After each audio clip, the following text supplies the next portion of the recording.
பிரதமர் doctor Sri Anwar இப்ராஹிமை அழைத்துச் சென்ற போக்குவரத்து போலீஸ்காரர் ஒருவர் ஈப்போ பண்டார் மேருராயா பெர்சியாரான் மேருராயா 3 விபத்துக்குள்ளானதை தொடர்ந்து சொற்ப நிலையில் காயத்திற்குள்ளானார். நேற்று காலை மணி 10:15 அளவில் நிகழ்ந்த அந்த சம்பவத்தில் மாநில போக்குவரத்து மற்றும் அமலாக்கத்துறையைச் சேர்ந்த லான்ஸ் கார்பரல் முகமது ஃபைசுல் டிராமன் ஓட்டிச் சென்ற மோட்டார் சைக்கிள் அவருக்கு முன்னால் சென்ற வாகனம் திடீரென நின்றதால் அதன் பின்னால் மோதியது.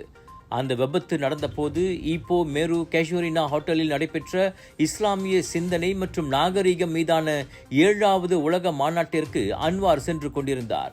அப்போது சாலையில் சென்று கொண்டிருந்த பேராக் போலீஸ் தலைவர் டத்தோ அசிசி மட் ஆரிஸ் தனது காரை உடனடியாக நிறுத்தி காயமடைந்த போக்குவரத்து போலீஸ்காரருக்கு முதலுதவி வழங்கினார்.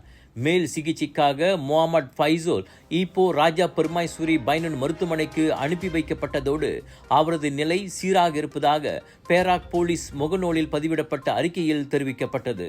அந்த விபத்தை நேரில் பார்த்த அன்வார் தமது அனுதாபத்தை தெரிவித்ததோடு பாதிக்கப்பட்டவரின் சுமையை குறைக்க நிதியுதவி வழங்கப்படும் என கூறியதாகவும் பேராக் மாநில போலீஸ் துணைத் தலைவர் ஜுல்காஃப்லி சாரே ஆட் கூறினார்.